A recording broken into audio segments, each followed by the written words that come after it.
വാസുദേവ, ഈ പരമാത്മസത്യത്തെ അറിയുവാൻ വേണ്ടി എന്താണ് ചെയ്യേണ്ടത്?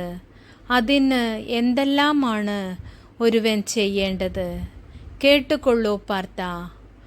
പരമാത്മാവിനെ അറിയണമെങ്കിൽ നീ നിന്നിലുള്ള ഈശ്വര ചൈതന്യത്തെ മനസ്സിലാക്കണം.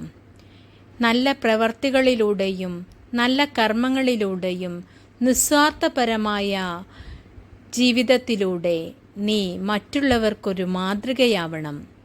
എന്നാൽ മാത്രമേ നിനക്ക് പരമാത്മാവിനെ മനസ്സിലാക്കുവാനും നീ നിന്നിലുള്ള ദൈവിക ചൈതന്യത്തെ മനസ്സിലാക്കാനും നിനക്ക് സാധിക്കുകയുള്ളൂ.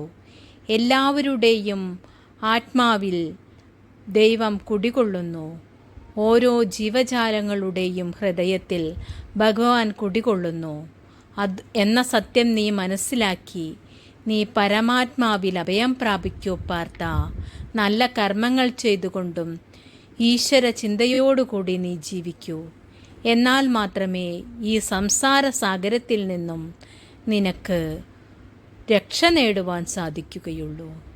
അതുകൊണ്ട് തന്നെ നീ അതിനു വേണ്ടി പരിശ്രമിക്കൂ പാർത്ത. സർവ്വതിലും നിനക്ക് വിജയങ്ങളുണ്ടാകുന്നതാണ്. നീ അതിനായി ശ്രമിക്കൂ പാർത്ത.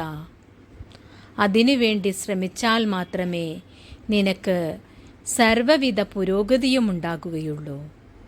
അതുകൊണ്ട് തന്നെ നീ എപ്പോഴും ഈശ്വരചിന്തയിൽ മുഴുകി ജീവിക്കൂ. എന്നാൽ നിന്റെ ജന്മം സഫലമാകുന്നതാണ് പാർത്ത.